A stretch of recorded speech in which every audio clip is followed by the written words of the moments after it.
Meus irmãos e minhas irmãs, mais uma vez nós estamos aqui nos estúdios da Rádio Nazareno para mais um programa, o Momento da Palavra. Sou o professor Gesiel Costa e estarei com vocês nesses minutos falando um pouquinho da preciosa Palavra do Senhor.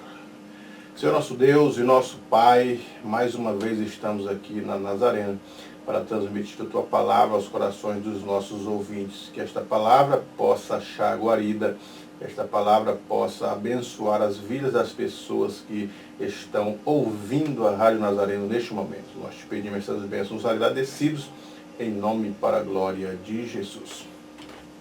Nós vamos fazer menção da Epístola de Paulo, do apóstolo Paulo, aos Gálatas, a igreja da Galácia. Quero ler do versículo 1 ao versículo 5, quando Paulo escreve e diz: Paulo, apóstolo, não da parte dos homens, nem por homem algum, mas por Jesus Cristo e por Deus Pai, que o ressuscitou dentre os mortos.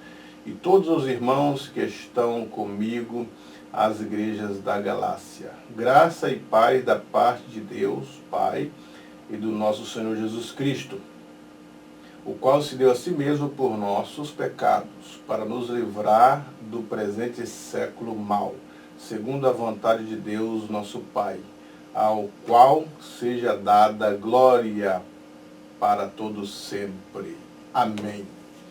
Então, uma carta abençoada, uma carta que Paulo escreve, uma carta para os irmãos da Galácia que passava por momentos de dificuldades. Aliás, todas as cartas de Paulo, todas as epístolas que ele escreveu para as igrejas, porque ele foi um dos maiores plantadores de igreja da sua época, naquele século, primeiro século, onde Paulo andou por todos os lugares pregando aos gentios, falando da grandeza do Filho de Deus. E esta carta aos Gálatas, porque os Gálatas estavam passando por momentos de dificuldades. Uma igreja que Paulo plantou e explicou para eles sobre a graça, sobre a fé em Jesus Cristo. Paulo explicou para os irmãos da Galácia sobre a morte de Cristo, chamado de Deus para a salvação. E agora eles estavam vivendo nesta verdade. Até que chegou os judeus e tentaram fazer com que o cristianismo fosse um cristianismo judaizante. Isto é, diziam para Paulo que ao mesmo tempo que eles precisavam crer em Cristo Jesus, eles precisavam também cumprir as obras da lei, as obras sacrificiais da lei, ou a lei do sacrifício. Entre eles, o dilema seria a circuncisão. Eles precisavam ser circuncidados, guardar diversos preceitos para obter a salvação. E Paulo estava discordando disso quando soube das notícias de que os irmãos da Galácia, que outrora aceitaram a Cristo, que saíram do jugo da lei, que entendiam que a salvação é através da fé em Jesus Cristo, não pelas obras da lei. Uma das cartas que mais esclarece sobre o propósito da lei e a diferença da graça é o livro de Gálatas. Paulo deixou bem explicado para os irmãos que queriam viver sobre o jugo da lei, a lei judaica, a lei mosaica.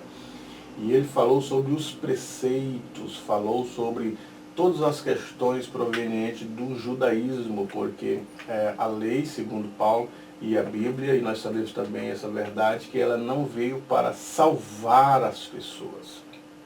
A lei não tinha esse propósito de salvação, livramento do pecado. Mas a lei tinha um propósito de apontar o pecado e conduzir as pessoas para que eles pudessem se arrepender dos seus pecados. Ela era como uma espécie de lanterna. Ela simplesmente apontava o pecado, focava onde estava o erro. mas todavia ela não reparava, não tirava o pecado. Então era necessário, havia uma necessidade de que eles fossem direcionados, encaminhados para a cruz de Cristo, para a graça de Deus. E através da fé em Jesus Cristo, através da graça do nosso Senhor Jesus Cristo, é que eles se tornariam salvos, é que eles receberiam o perdão dos pecados. É através de Jesus Cristo que eles precisavam, de alguma forma, entender o propósito que havia em Deus. Agora, nós sabemos que os judeus não queriam isso. Eles precisavam entender que as obras da lei não mais influenciariam.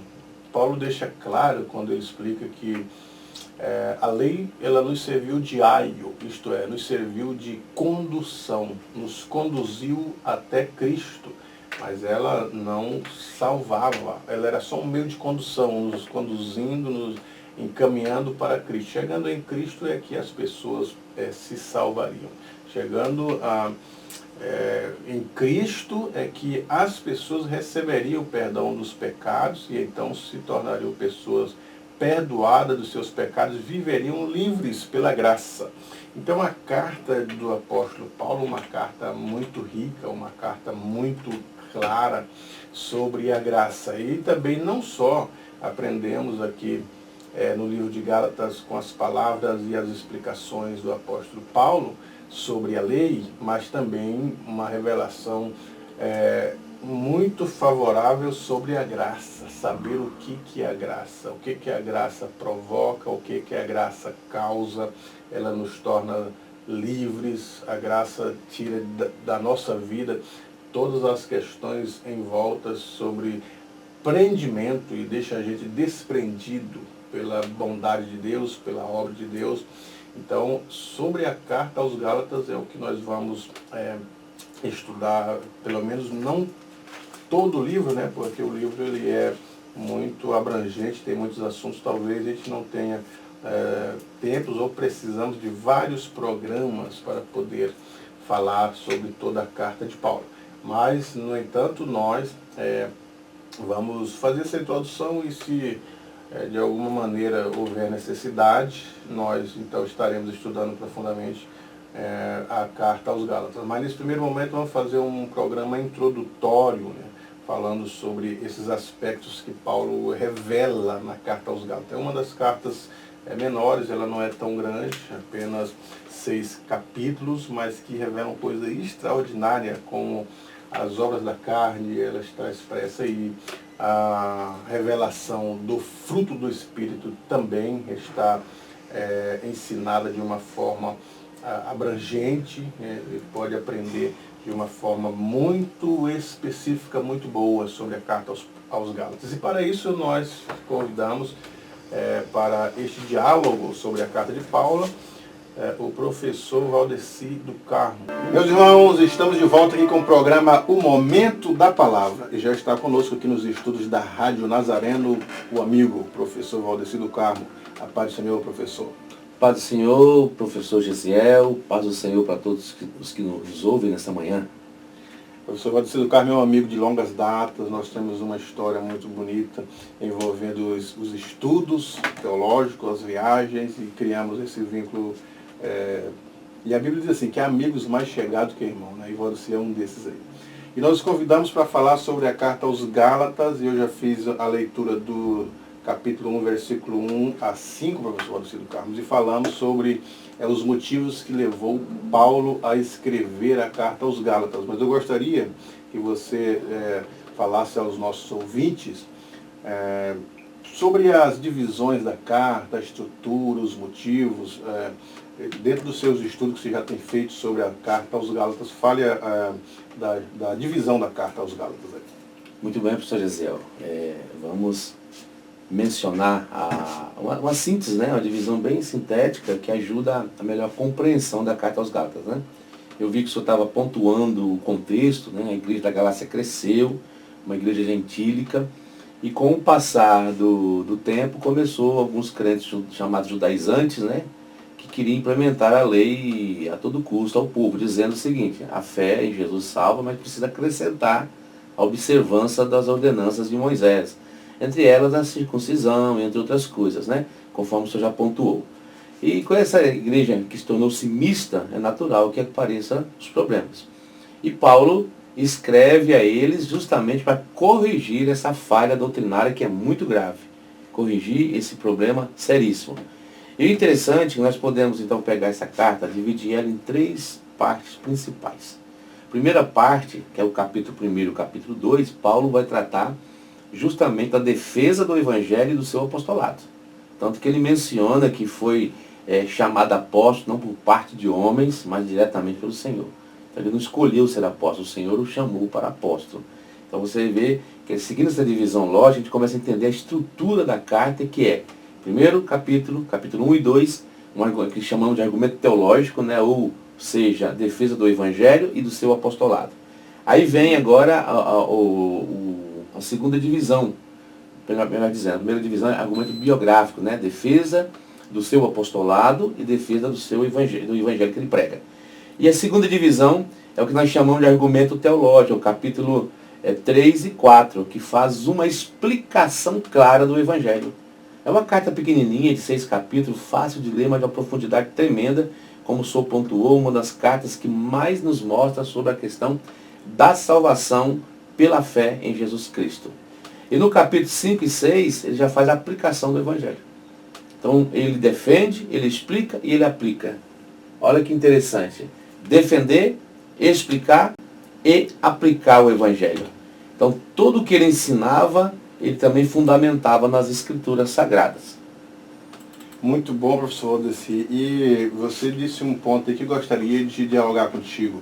Quando Paulo ele escreve no primeiro capítulo, versículo 1, ele fala, Paulo, apóstolo, aí entre aspas, ele diz, não da parte dos homens, nem por homem algum, mas por Jesus Cristo e por Deus, que o ressuscitou dentre os mortos. Então tu disse assim, que ele era apóstolo por chamado divino. Deus o escolheu para ser apóstolo. E uma das características, você sabe, mas eu vou dialogar contigo aqui, para o apostolado, era primeiro, ter conhecido a Cristo, ter visto Cristo, ser discípulo dele, ser ensinado por ele e fazer parte do grupo de discípulos que ele teve. E a partir daí, como disse o texto, colocar os fundamentos, né, sobre a doutrina que Cristo já tinha ensinado para eles. Cristo ensinou uma doutrina básica, aquilo que você chama do raio-x, do alicerce. E eles iam pôr o fundamento sobre aquela doutrina. Os apóstolos fizeram isso. Agora, os judeus da galáxia diziam que Paulo não andou com Cristo, Paulo não recebeu direto de Cristo, então por isso ele não era apóstolo. Eu queria que você pontuasse essa questão do apostolado. Justamente, professor Gesiel. Paulo frisa claramente que ele recebeu do Senhor, que não foi o homem que o escolheu para o apostolado, que não foi favor humano, etc. E nem ele desejava isso, né? Por isso, nos capítulos no primeiro capítulo 1, capítulo 2, ele vai fazer uma defesa do seu apostolado. Aí é onde ele mostra claramente que quem o comissionou foi exatamente Jesus Cristo. Embora ele seja um apóstolo tardio, veio depois dos demais, não andou com Jesus, mas algumas características que também o comissiona como apóstolo. Já que uma delas é ter visto a Cristo ressurreto, ele o viu. O Senhor apareceu para ele. A outra questão também, ele viveu com Jesus os 3 anos que depois daquele episódio do caminho de Damasco, ele não saiu pregando. Ele foi ficar lá cerca de 3 anos afastado, aprendendo diretamente do Senhor. Por isso que muitas vezes ele fala, assim como eu aprendi do Senhor, eu vos ensino. Então, tendo recebido do Senhor, eu vos transmito, e assim por diante, conforme a tradução. Então, Jesus esteve com ele esses dias, fazendo entender claramente o Evangelho da Graça. Assim como os discípulos passaram 3 anos com Jesus, Paulo também teve esses 3 anos com Cristo, lá aprendendo com ele, ouvindo diretamente dele. Então ele não preencheu aquelas características, vamos dizer assim, aquelas prerrogativas que foram colocadas para escolher um apóstolo, né, que é ter andado com Jesus, ter visto Cristo ressurreto, ter andado com alguns amigos, discípulos de Jesus. Ele não preencheu isso na sua vida terrena, mas o Senhor o chamou e revelou para ele o Evangelho. Então por isso ele diz, eu recebi do Senhor, foi o Senhor que me chamou, que me comissionou para apóstolo. Era uma dificuldade para ele, porque os falsos acusadores sempre vão encontrar alguma coisa para usar contra as pessoas, né? Isso é antigo, né? Desde aquele tempo. É verdade. Observe, professor, que ele faz uma fundamentação dele adequada. Ele disse que ele recebeu do Senhor, porque Sim. os apóstolos também receberam do Senhor. Então ele recebe do Senhor o que ele ensinou, que é a doutrina por fundamento. Ele viu o Senhor, sim, e andava com Cristo. Então ele faz uma defesa, porque esta é a perspectiva do apostolado. E a gente entende isso também na atualidade. Agora eu queria que você pontuasse o seguinte: e por que é que as pessoas hoje se intitulam apóstolo? Há muitas pessoas que não bastam ser obreiros, eles já colocam, se intitulam pastor, depois apóstolo, bispo já não basta mais, é apóstolo, daqui a pouco o que seria depois, hein, do apostolado? Eu acho que poderia ser arcanjo agora, né? Arcanjo, vice-deus, né? Alguma coisa assim. Olha, eu vejo, voltando um pouquinho no tempo bíblico, apóstolo no caráter dos apóstolos da Bíblia, né? Digamos assim, o colegiado, é específico. Sim. Eles possuíam um caráter autoritativo, divino, para o que eles ensinavam era de fato fundamentos doutrinários, inspirados pelo Espírito Santo, que vale até hoje. Por isso que a igreja está edificada no fundamento dos apóstolos, dos profetas, assim por diante, né? E tudo que esses apóstolos ensinavam também era embasado nas Escrituras. Podemos ver isso na Carta aos Gálatas, né? Vamos apresentar daqui a pouco como que Paulo fundamentava seus ensinos, sempre a Escritura. Mas eles tinham um caráter autoritativo, por isso o que eles escreveram estão no cânon sagrado. Sim. Você vai encontrar grandes homens de Deus que escreveram cartas maravilhosas, como Clemente de Roma, por exemplo, escreveu 2 cartas aos Coríntios, mas ela não está no cânon. E ele foi pai pós-apostólico, né? Uhum. Mas não está no cânon. Agora veja bem, a questão de hoje. Nos tempos bíblicos você tinha bispo, presbítero, né? E ancião, que tudo era a função pastoral. Certo.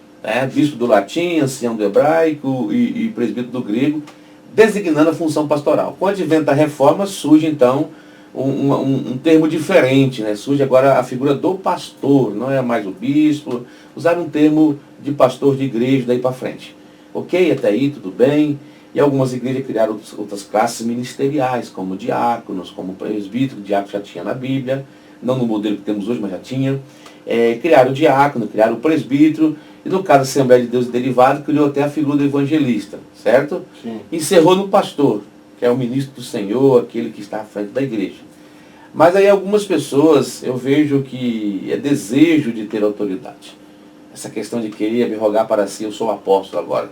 É um desejo de querer ter autoridade, estar acima dos outros. Ser pastor não é suficiente.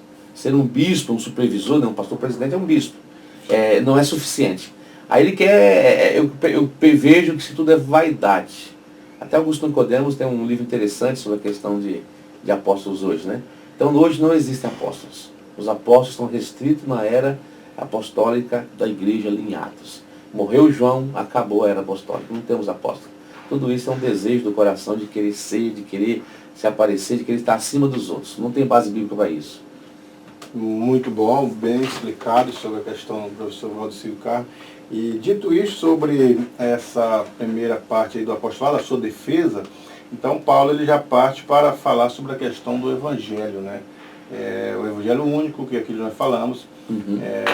Ele ficou assombrado que tão depressa os irmãos da galáxia mudaram de opinião, mudaram de conceito em relação à graça, em relação à salvação, e quiseram se submeter ou agregar aquilo que eles já haviam recebido, o cristianismo, agregar os preceitos da lei. Então Paulo ficou escandalizado e faz então um esclarecimento. Eu acho interessante isso, que ele entrega mastigado na carta aos Gálatas a figura da lei e da graça, ele fazendo diferenciação e em detalhes que ele não faz em outras cartas, né, professor? Sim, e muito bem, professor Josiel, ele tem uma preocupação seguinte: a preocupação com a verdade do apóstolo Paulo é uma coisa muito séria, coisa que às vezes nós não temos a devida noção, a maioria das pessoas não tem a devida noção do que estava em jogo ali. Sim.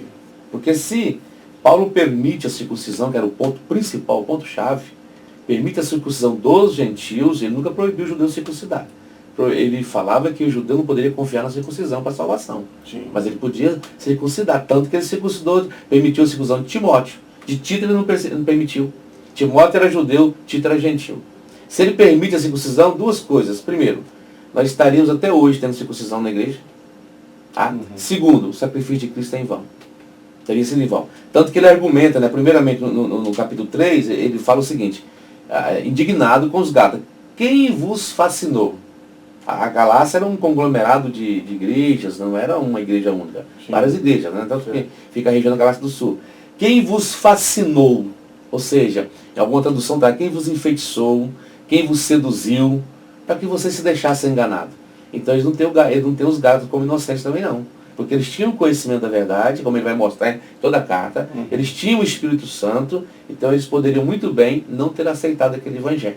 Então Paulo tem essa preocupação claríssima em mostrar a importância de seguir o evangelho genuíno, não misturar. Porque se eu tenho um Cristo que o seu sacrifício não é suficiente, ou melhor, vamos inverter. Quando nós tomamos suplemento, é porque estamos com o organismo debilitado, não é isso? Qualquer suplemento alimentar. Então, se você tem um evangelho, onde você precisa suplementá-lo com a circuncisão, então esse evangelho, esse sacrifício de Cristo não foi suficiente.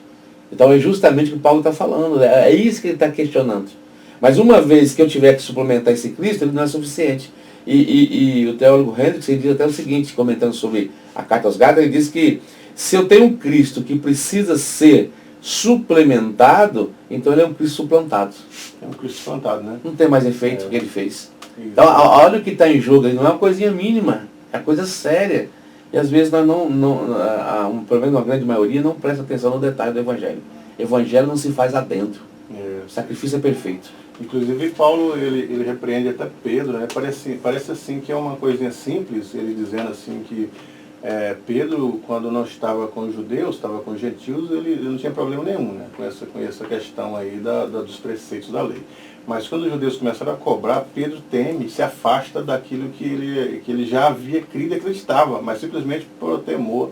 Então ele disse que resistiu Pedro na cara, porque a gente mostra a sinceridade de Paulo ali. O primeiro ponto, antes de falar dos efeitos da questão da graça e da lei, o primeiro ponto é a sinceridade e a coragem de Paulo, de repreender Pedro, que era o bispo da igreja de Jerusalém. Ele dizia que Pedro estava errado, porque quando estava com os gentios, ele se portava com os gentios, mas quando os judeus chegavam, ele se apartava dos gentios, fazendo acepção de pessoa.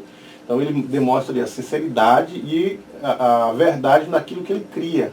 Né? Ele cria que a circuncisão, de fato, não influenciava na salvação, era questão de cultura. Por isso que você disse aí, ele permitiu alguns judeus circuncidar, mas os gentios não. Por quê? Porque não havia necessidade de quem era gentil circuncidar, porque não era a cultura dos gentios. E também para os judeus implicava na salvação, e para Paulo não implicava a circuncisão. Muito bem. E é interessante, se Paulo vivesse hoje e visse tanto penduricalho no Evangelho, olha, eu tenho certeza que ele faria pior do que ele fez com Pedro. Agora, alguns motivos que ele falou com Pedro, vale salientar, não é que ele era um cara sem educação, um cara enérgico, né? Cara, que tinha uma postura, uma defesa do Evangelho, e Pedro estava vivendo como um dissimulado. Ele vivia com os gentios, como se fosse gentil, mas quando chegou o povo da circuncisão, já temeu. Sim. Tiago, mas a comitiva lá toda, aí ele teme e ele começa a mudar seu comportamento. Inclusive, Barnabé quase foi seduzido também. Isso mostra também o quanto a força da tradição, ela influencia. Pedro, na tradição judaica, todos os demais, obviamente, assim como Paulo, ele já tinha experimentado, visto o Espírito Santo na casa dos gentios. Ele foi o primeiro, lá inclusive a porta ali abre ali em Cornélio. Sim. Ele está presente. O Senhor mostrou uma visão para ele. Sim. Ele compreendeu, mas largar tradições é difícil. Então Pedro tinha dificuldade de largar essas tradições. Paulo, por sua vez, não teve dificuldade. Por que ele não teve dificuldade? Porque ele, seria até talvez exagerado da minha parte dizer que Pedro teve uma revelação mais profunda. Então não seria isso, seria inadequado e a Bíblia não mostra. Mas Paulo, ele conseguiu ter um equilíbrio com toda a formação que ele tinha, de entender o propósito e a finalidade da lei. Tanto que ele explica isso na carta aos Gálatas. Ele consegue compreender isso, talvez com maior clareza, maior profundidade do que Pedro, ou talvez porque ele tinha uma postura mais firme também do que Pedro. que Pedro, na verdade, sempre foi inconstante, né? Uhum, Isso reflete até depois que ele é apóstolo. sim. Isso mostra que é questão de personalidades também. Não de desvio de caráter de Pedro, não é isso. É questão de... Ele ficou meio intimidado, então agora eu vou... E Paulo repreende duramente. E vale só lembrar também que isso aqui acontece antes de Atos 15. Uhum. Esse episódio de Gálatas, a carta aos Gálatas, antes de Atos 15. Sim. Porque não há menção do concílio de Atos 15 para tratar dessa questão dos costumes judaicos. Muito bom. E eu acredito que até porque Paulo, ele era um doutor da lei, um fariseu de fariseu, né? Ele era um doutor da lei. Nós vamos voltar no segundo quadro, né? Nós vamos agora para o momento de um louvor e voltaremos na segunda parte com o professor Valdeci do Carmo. Fique aí, não saia daí. Estamos de volta com mais um quadro do programa O Momento da Palavra. Eu sou o pastor Gesiel Costa e comigo está aqui o pastor Valdeci do Carmo. Nós temos aqui algumas pessoas acompanhando no Facebook, no aplicativo Nazareno Cuiabá. Você que está aí nas redes sociais, acesse a Nazareno Cuiabá e assista ao vivo pelo Facebook a programação Momento da Palavra. Irmão Giliardi Gomes diz: a paz do Senhor, Jesus Cristo, bom dia. Ele está no Peixoto de Azevedo, ouvindo a nossa programação. Marluz Fernandes diz: a paz do Senhor Jesus Cristo. A paz do Senhor, Marluz, que Deus abençoe a sua vida grandemente. Lenite Pereira de Matos também está na audiência, diz: bom dia, na paz do Senhor, um bom dia para você. Elis Pinelli diz: a paz do Senhor, Elis, Deus continua abençoando grandemente sua vida. E também nós temos na audiência da nossa programação a irmã Carla Alves, esposa do Mauro Benites, professor Valdeci. Ela diz assim: a paz do Senhor, um grande abraço a esses dois homens de Deus e que conhecem muito de sua palavra, pastor Valdeci e pastor Gesiel. Grata aos seus ensinamentos. Fiquem na paz. A Carla Alves é aquela que foi aluna do curso de teologia, professor Valdeci do Carmo. Amém. Paz do Senhor, irmã Carla. Paz do Senhor, irmão Mauro, já ouvindo também. Deus abençoe vocês. É uma bênção saber que vocês estão nos assistindo, nos ouvindo, né? Estão ouvindo. Por enquanto ouvindo, aqui um dia assistindo, talvez. Se está né? pelo Face, né, está ouvindo, está transmitindo. Muito bem, nós estamos falando sobre a carta aos Gálatas, fizemos dois quadros introdutórios sobre a carta, sobre a epístola de Paulo aos Gálatas, e eu quero perguntar para o professor Valdeci do Carmo, que logo após Paulo fazer a defesa do seu apostolado e dizer que ficou perplexo com a fascinação que os Gálatas tiveram pelas questões judaizantes, pelos preceitos, vamos dizer assim. Aí depois disso Paulo faz com que os Gálatas pensem. Ele coloca questões aqui intelectuais. Ele leva os gauleuses, que são os irmãos da galáxia, a uma reflexão, a um pensamento, a uma decisão. Porque a meditação, ela é inclusive até da palavra de Deus, quando você vai, não é só a questão da leitura, medita. A recomendação do salmista é: na tua lei, medita. Tem pessoas que leram a Bíblia mais de 150 vezes, mas não tiveram uma meditação profunda, que é onde o Espírito trabalha no intelecto da pessoa, na meditação. Então ele leva os Gálatas a uma reflexão, a um pensamento. O John Stott até tem um livro dizendo assim: crer também é pensar. E sobre essas reflexões, este pensamento, ele toca nos judeus isso, nos irmãos, para que eles pensem, para que eles reflitam, meditem. Eu queria que você falasse um pouco sobre esse aspecto, esse assunto, professor. Certo. Inclusive alguns retratos gauleuses como pessoas meio assim incapazes, né? Tem até um desenho antigo, engraçado, Asterix ou Obelix, que retrata os gauleses ali, mostra assim eles meio fora da casinha, né? E Paulo está provocando eles, dizendo que eles são capazes de pensar. Então Paulo começa a trabalhar um argumento agora racional, levando-os a pensar, não racional de racionalidade, incredulidade, filosófico, não é isso. Levando-os a refletir, a pensar sobre da razão, sobre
a pergunta aos Gálatas, então, vou viver agora sem lei, sem ordenança, como é